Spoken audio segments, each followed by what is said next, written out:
She was just a stable maid, but she stole the heart of a prince about to marry.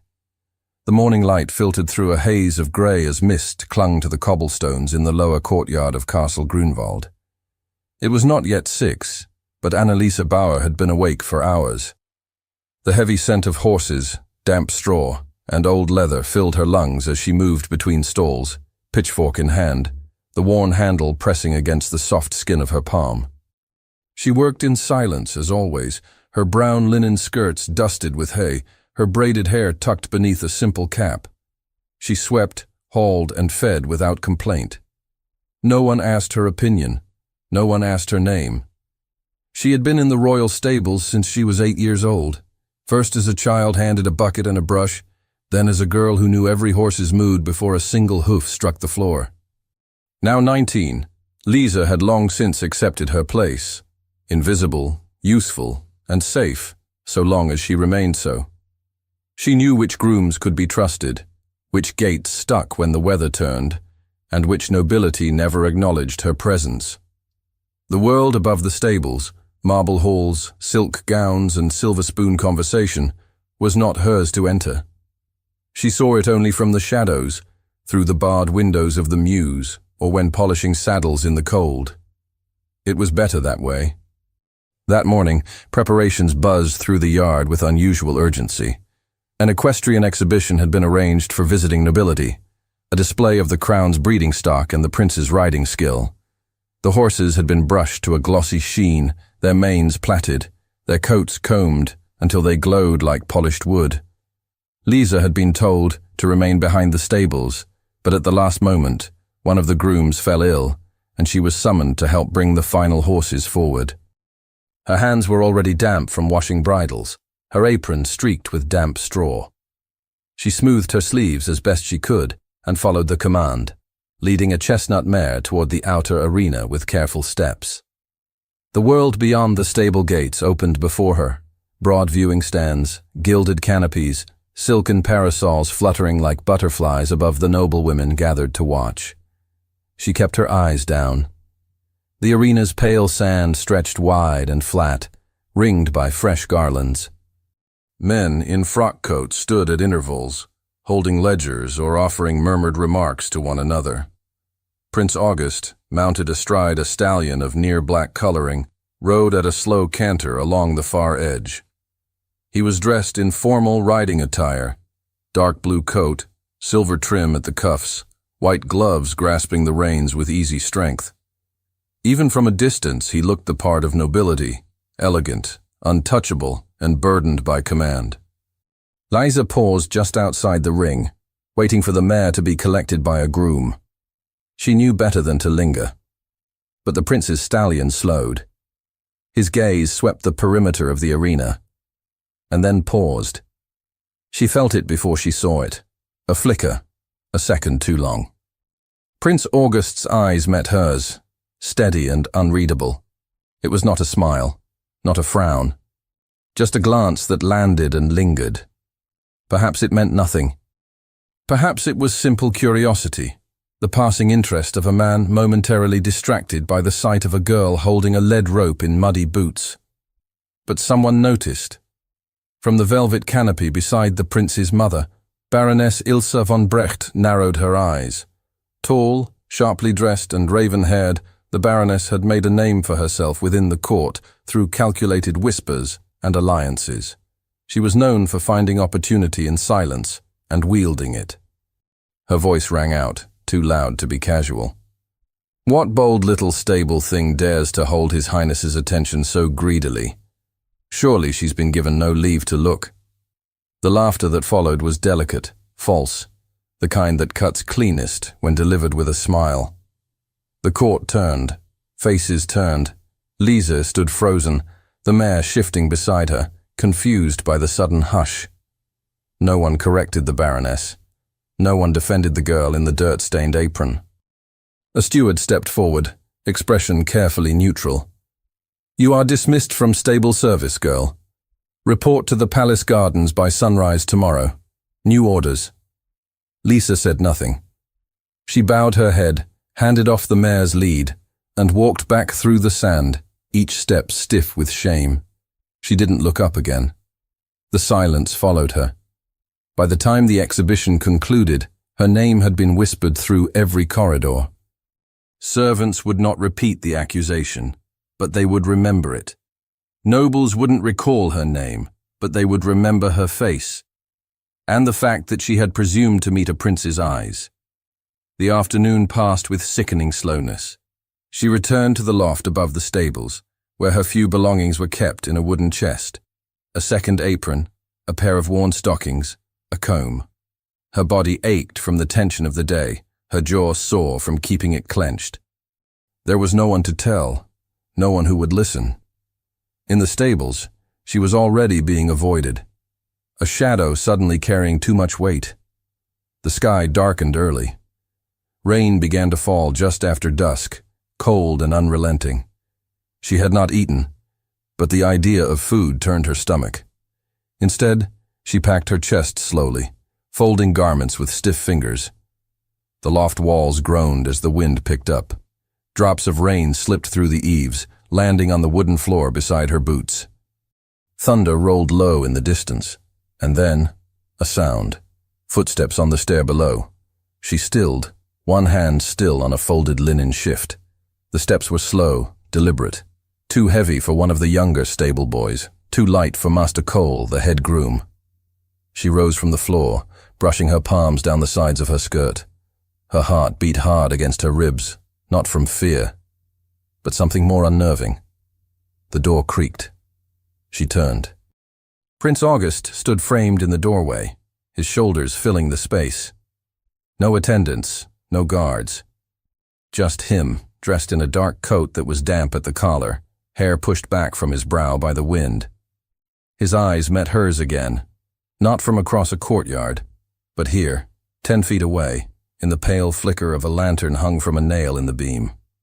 He said nothing, nor did she.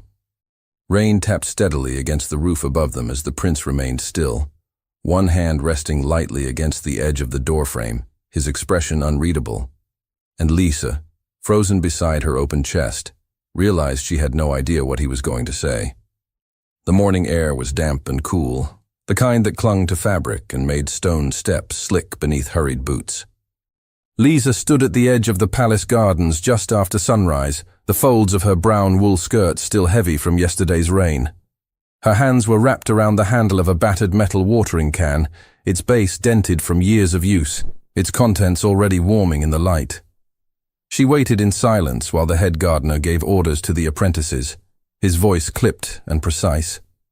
When he finally turned to her, his eyes did not hold contempt, only expectation. "West Terrace," he said. "You'll tend the espaliered fruit, and watch your footing on the gravel. The Countess nearly slipped yesterday and blamed the roses." Lisa nodded. She did not speak. She had learned quickly that silence offered a kind of armor.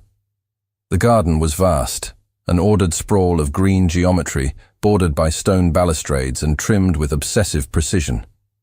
Gravel paths formed narrow veins between blooming beds of foxglove, delphinium, and nodding peonies. Farther back, the formal rows gave way to the herb terraces, the espaliered pear and apple trees trained against sun-warmed brick, and the great glasshouse that stood like a cathedral of light. She made her way along the path, careful not to meet the eyes of anyone who passed. A noblewoman in a saffron-colored pelisse walked nearby, trailing 2 perfumed pugs and murmuring gossip to another lady.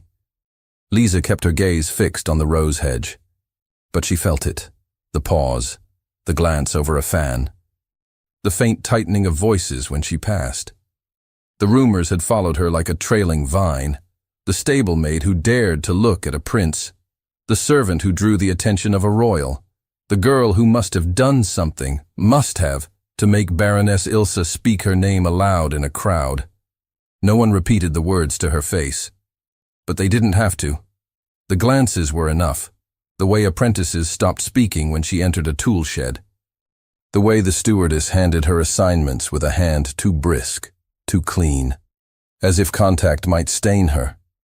She did not weep, not in front of anyone, but there were moments, brief, unguarded seconds between tasks when the ache in her chest swelled until it pressed against her throat.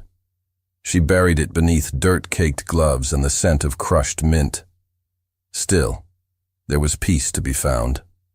She discovered it in the rhythm of pruning, the whisper of leaves brushing against her sleeves, the delicate patience required to coax a vine back into alignment.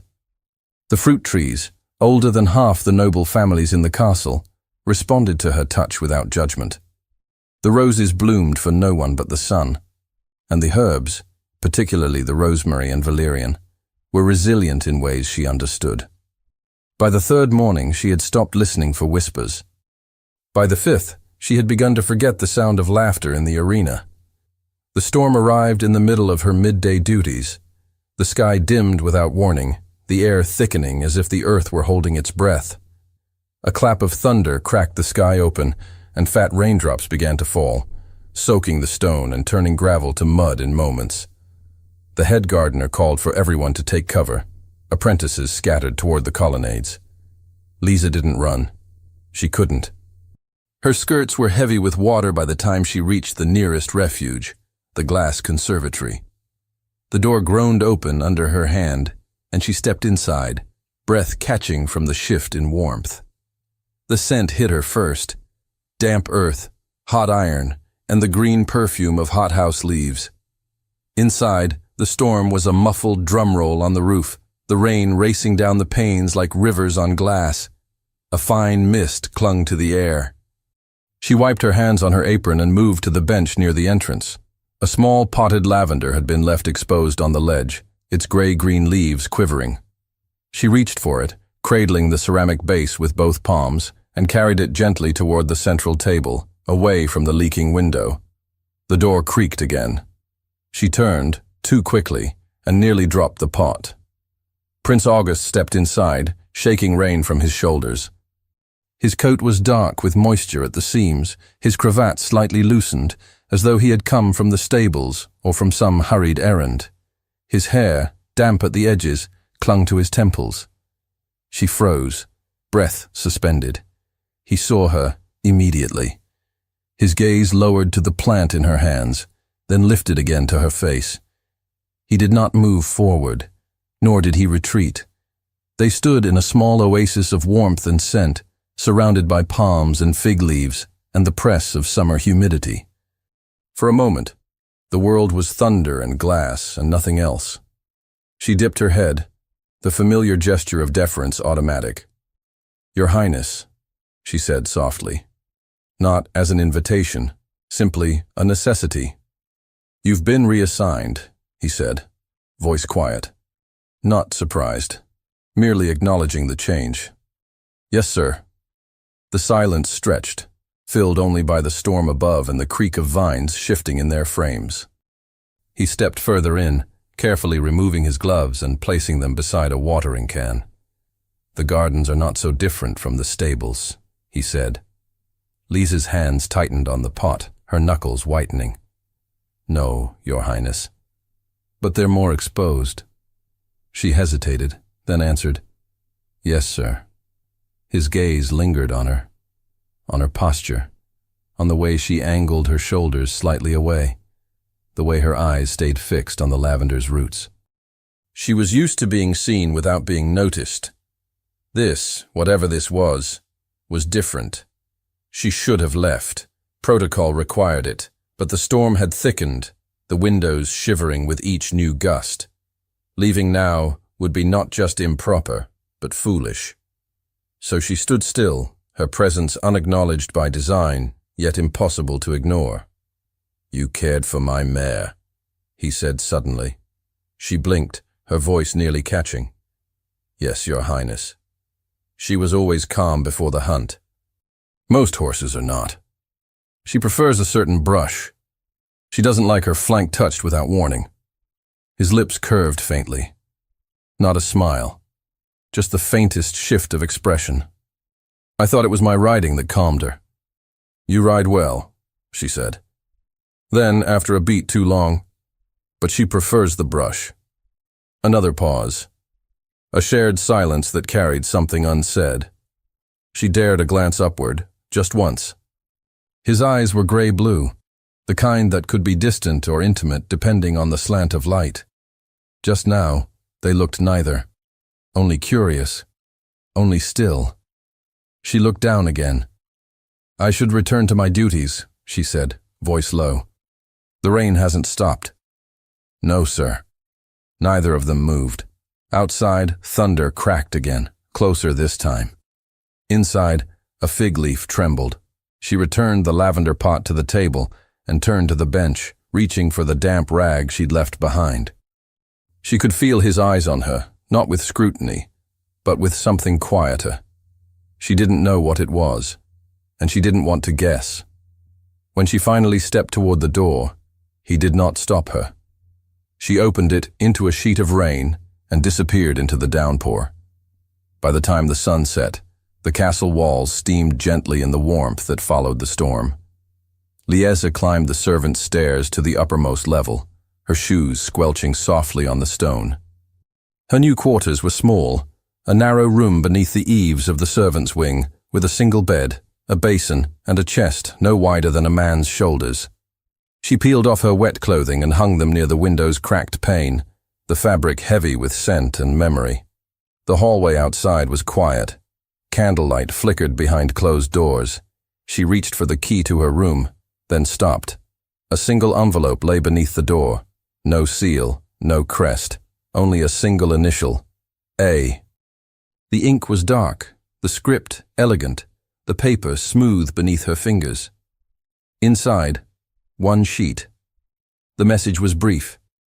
You are not merely a servant, and one day you must decide who you truly are. The weather turned mild again, and with it came a restless golden warmth that spread across the castle grounds like a lullaby. Liesa worked through the softness of morning light. Her sleeves rolled to her elbows as she tied back the overgrowth near the low stone wall. The gardens were in their richest bloom, lavender buzzing with bees, white roses heavy with scent, and the espaliered trees swelling with early fruit. Her hands, always dirt-stained and steady, moved with quiet precision. She had learned how to tend without being seen. But that became harder with each passing day. She noticed it first on the third morning after the storm. Prince August's route through the grounds had changed. Before, he had walked the upper path behind the terraces, occasionally passing the gardeners with a polite nod but never lingering. Now he passed her section, deliberately, unhurriedly, pausing near the quince trees or the low marble bench just beyond the mint beds. He never stopped to address her directly in front of others, but he began to ask small things, questions no one else would have thought to ask. How do you coax rosemary to flower so early? Why do the violets fare better in that shaded spot? And once, softly, do you ever wish you worked somewhere else? His voice was always measured, respectful. Their conversations remained brief and clothed in formal courtesy. But beneath the words was something slower, more deliberate. He listened. He waited for her answers as if they carried weight, even when she barely raised her voice above the breeze. He spoke of the court in clipped tones, of diplomatic visits and endless protocol, of women chosen for him by others, and how stifling it was to have no say in his own future. She never offered sympathy. She only listened. Liesa never asked why he came. But the nearness began to burn into her awareness. The scent of leather and starch from his coat, the slight tightening of his jaw when others passed nearby, the way he stood just far enough away to respect convention, but near enough for her to hear the quiet shift of breath when he exhaled. The palace staff noticed. Of course they did.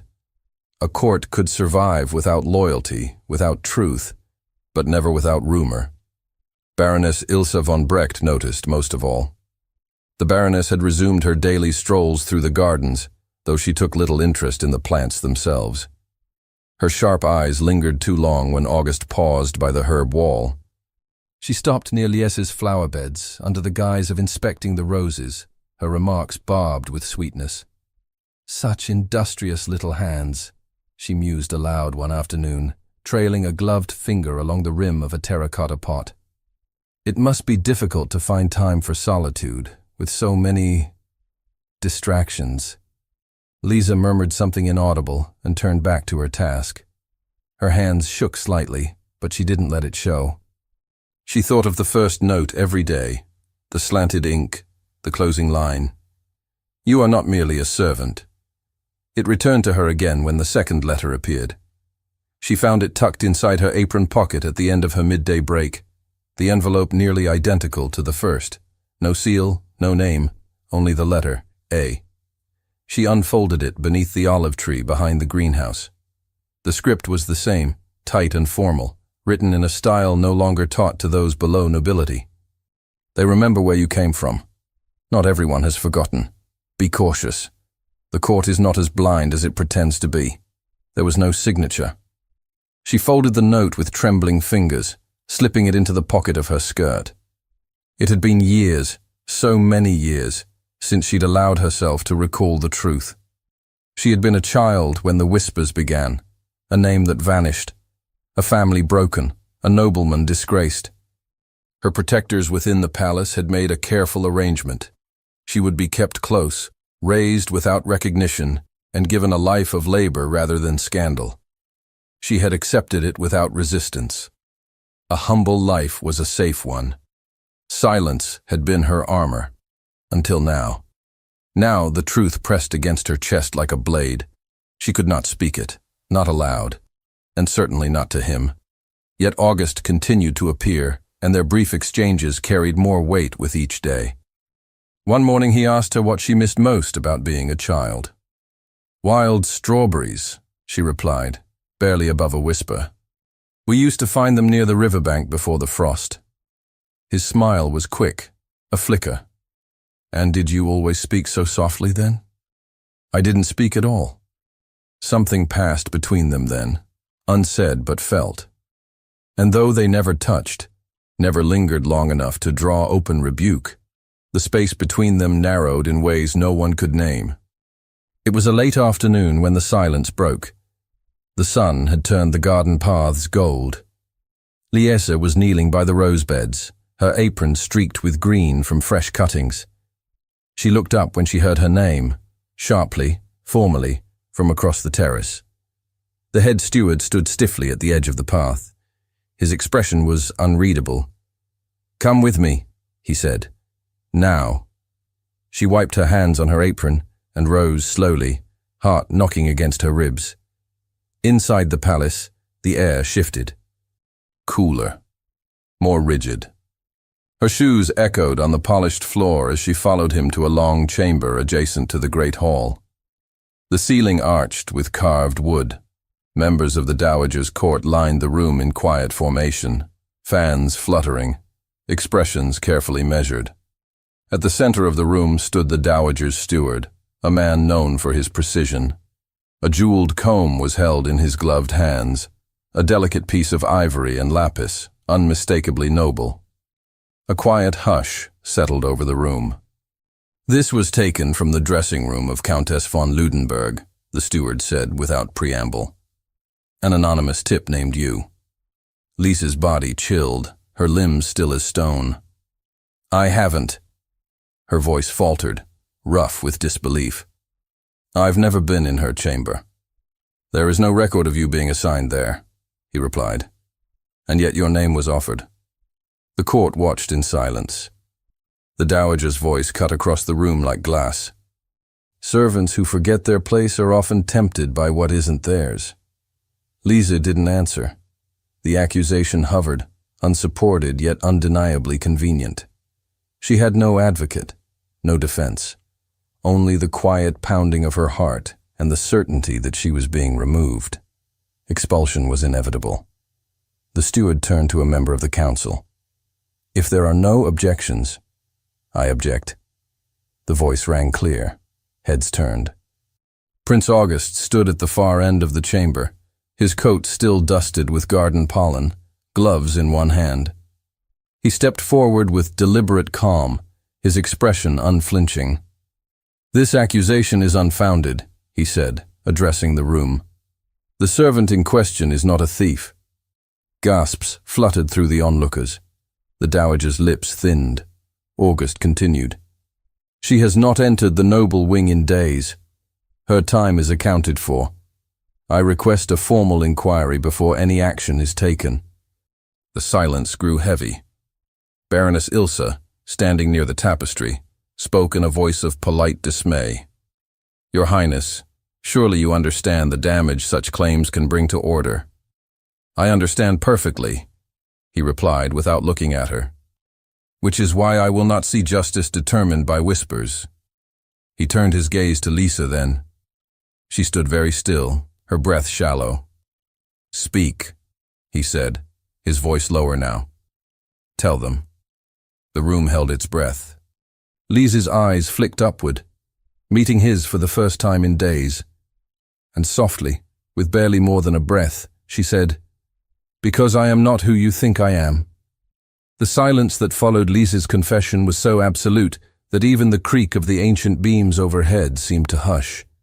A room that had moments before been laced with tension now held something far sharper, anticipation. Eyes turned toward her, not with idle curiosity, but with focused, breathless disbelief. She stood still at the center of the chamber, the hem of her dress damp and clinging to her ankles, her hands knotted tightly at her sides. Though her voice had been soft, its weight lingered in the air like a dropped stone sinking in still water. The steward, caught mid-motion, hesitated before slowly lowering the jeweled comb onto the velvet-lined tray. I was born to Baron Otto Falkenberg, Lisa said, her voice firmer now, low and steady. Before his exile. A few murmurs rippled through the court. The name carried weight, even buried in disgrace. Some of those present were old enough to remember the scandal, the political alliance that collapsed, the accusations of treason, the estate dissolved in shame, and the child, never accounted for, erased from the records. My mother was his second wife, she continued, a merchant's daughter, not of noble blood. She died of fever when I was 6. After the Baron's disgrace, his household was scattered. But one of his old retainers brought me here, not to be raised as a guest, but to be hidden. I was given work, a place among the servants, a chance to live, quietly. She met no one's gaze, keeping her eyes trained on the stones beneath her feet. Her breath came faster now, though her voice remained clear. I never intended to challenge the order of things. I was told that if I kept to myself, if I worked hard, I could stay. I never sought favor. I never expected notice. And until recently, I was content with that. More whispers, sharper now. A few among the court looked uncomfortable, their mouths set in lines of disdain or uncertainty. One elderly gentleman murmured a prayer beneath his breath, but others, the younger ones especially, watched Lisa with an expression that hovered somewhere between sympathy and awe. The dowager princess, seated at the center of the long bench, lifted her fan and snapped it closed with a sound like a whip crack. So we are meant to pity you, she said coldly. A child born of shame and raised in secrecy. You bring scandal with every breath, and yet you ask us to consider your honesty now? I ask nothing, Lisa replied, her voice trembling now, though she fought to hold her composure. Only that you know the truth before casting judgment. August stepped forward. He had not spoken since her first words, but now his presence filled the space between them like a wall, calm, unmoving, impossible to ignore. I have known this servant, he said, his voice projecting easily through the room. I have seen her work without recognition day after day for years. She has asked for nothing, sought nothing, and yet in silence, she has shown more loyalty, more humility, and more strength than many of those born into rank. The dowager opened her mouth to speak, but August held up a hand, slowly, deliberately. For a heartbeat, even she obeyed the pause. I will not marry the Princess of Saxony, he continued. I make this known now, before the court and before the council. My loyalty belongs to Altburg, but my choice is mine. A stir went through the room, shock, confusion, the start of an objection. August pressed forward. "If you insist on nobility of blood," he said, gesturing slightly toward Lisa, "then here it stands, quiet and unacknowledged. If you demand propriety, you may find none more careful. If you want a woman capable of decorum, devotion, and grace, she is already among you. Not draped in silk or crowned in jewels, but she is here. She has been here all along." His voice broke, just slightly, in that last line, and the truth behind it made the room reel. Baroness Ilsa's spine went rigid. "This is madness," she said, her voice sharp. "You would throw away a diplomatic alliance. For what? A stable maid who knows how to blush and bow?" August turned to her. "I would rather risk scandal than live with dishonor." A beat of stillness. Then another. No one moved. No one dared speak. The dowager's voice sliced through the stillness. Silence. It came at once, brittle and absolute. But even she could see the shift. The court's attention had turned, not away from tradition entirely, but toward something else. Toward the possibility that this girl's presence meant something more than gossip. That dignity was not always marked by lineage. That perhaps restraint, humility, and honesty carried a nobility all their own. The steward cleared his throat. "Shall we dismiss the matter of the theft, then?" August did not look away from Lisa. "You will."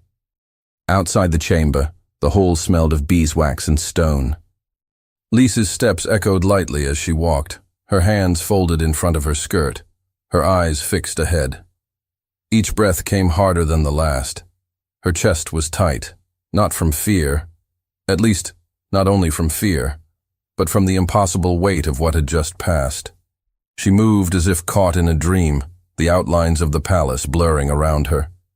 She turned a corner and stepped beneath the western archway, just at the edge of the garden courtyard.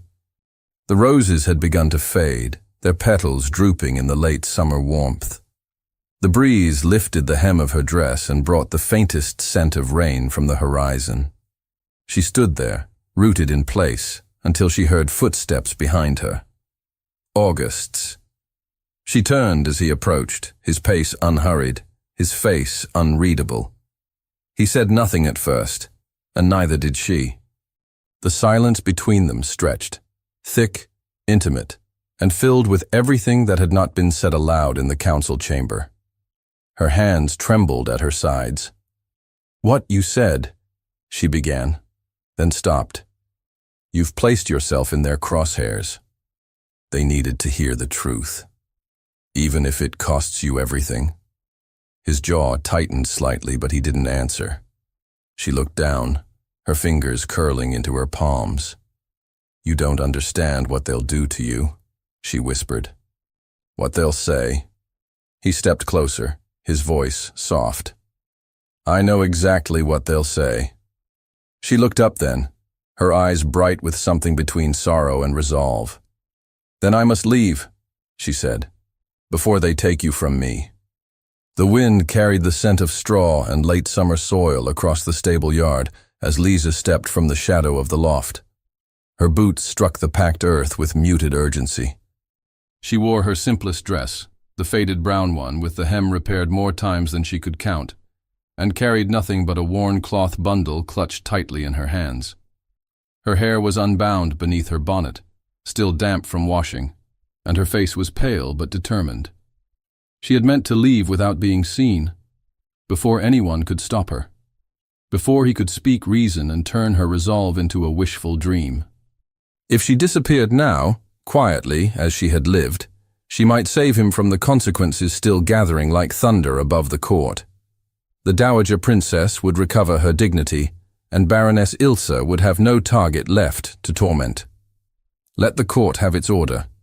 Let them believe she had vanished in shame. Let them forget her, if forgetting kept him safe. But as she crossed the edge of the yard, the sound of hooves broke her thoughts. She turned too quickly.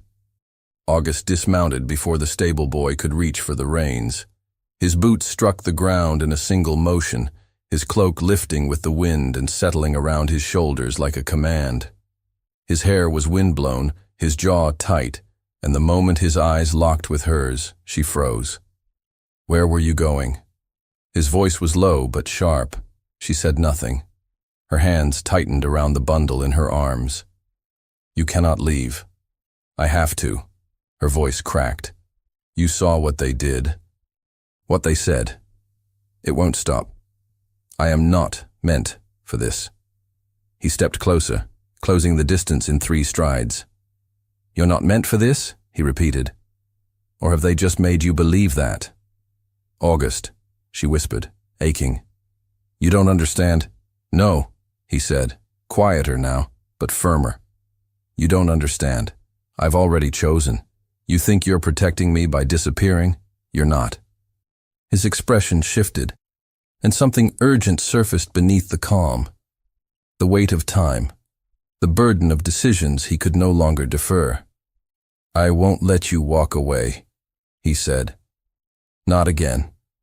And without waiting for her answer, he reached for her hand and led her across the stable yard, down the servants' path toward the private corridor behind the chapel. The guards at the entrance said nothing as he passed. The stone archways swallowed the sound of their footsteps, and Lisa, stunned into silence, let herself be pulled forward through the palace halls. The dowager princess sat alone in the antechamber near the south wing. Her ladies were absent, dismissed earlier for the evening. A single oil lamp flickered beside her on the carved table, its flame casting shadows on the long stretch of brocade covering her lap.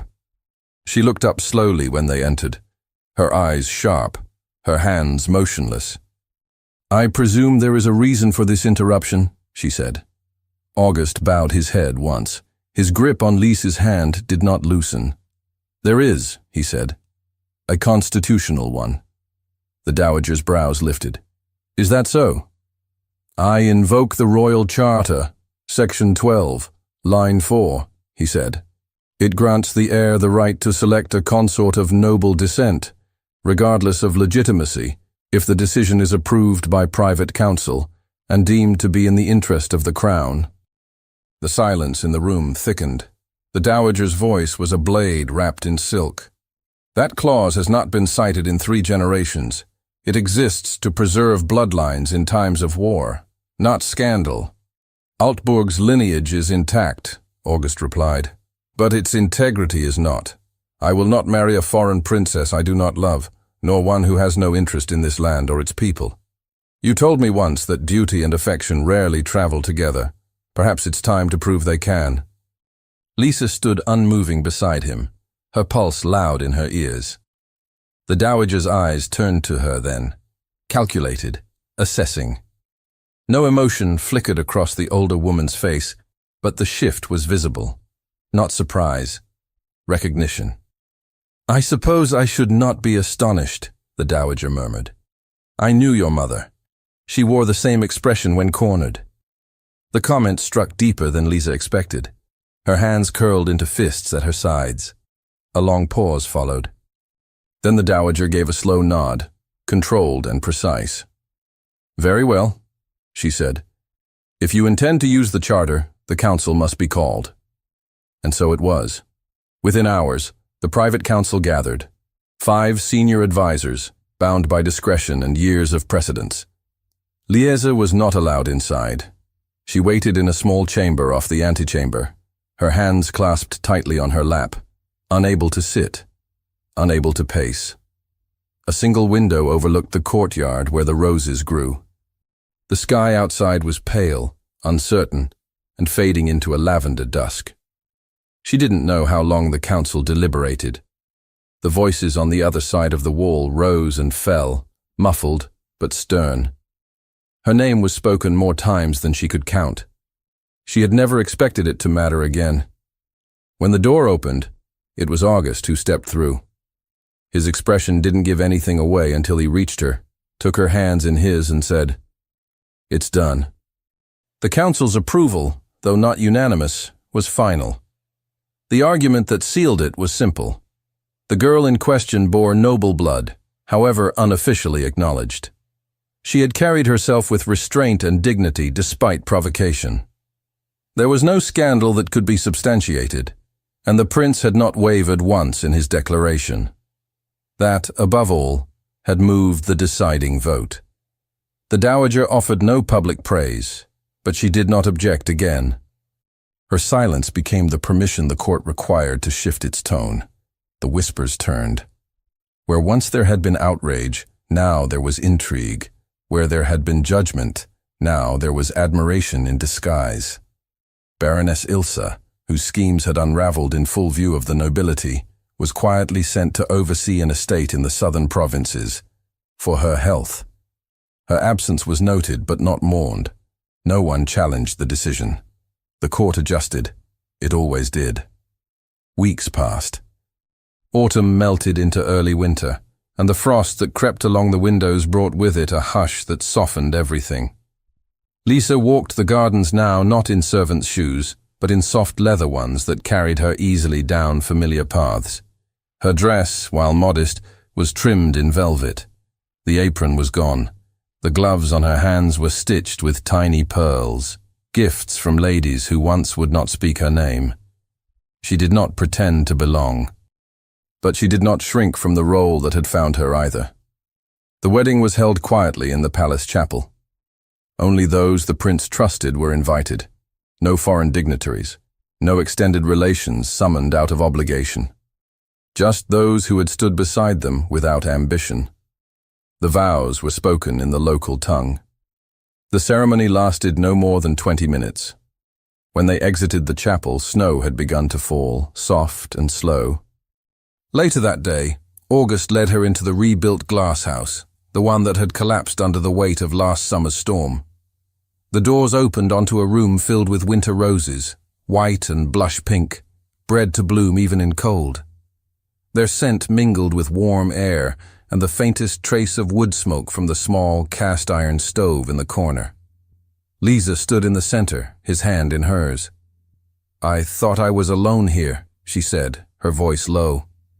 "You never were," he replied, lifting her hand to his lips. She looked at him, and the doubt that had weighed on her shoulders for years, slowly, carefully, began to lift. Outside, snow blanketed the ground. Inside, their fingers intertwined. Their breaths matched, and for the first time, there was nothing between them but peace. Thank you so much for listening to this story all the way to the end. We hope it moved you as much as it moved us while telling it. We'd love to hear your thoughts. What did you think of the story? Leave us a comment telling us where you're listening from and what you liked the most. On a scale of 0 to 10, how would you rate this story? If you enjoyed this story, don't forget to subscribe to the channel and give it a like to show your support. That really motivates us to keep creating and sharing more stories full of emotions and life lessons. And before we say goodbye, we'd like to remind you that on the end screen, you'll see a recommendation for another exciting and charming story. If you'd like to enjoy it, just click on the video. Thank you once again for being here, and we'll see you in the next story.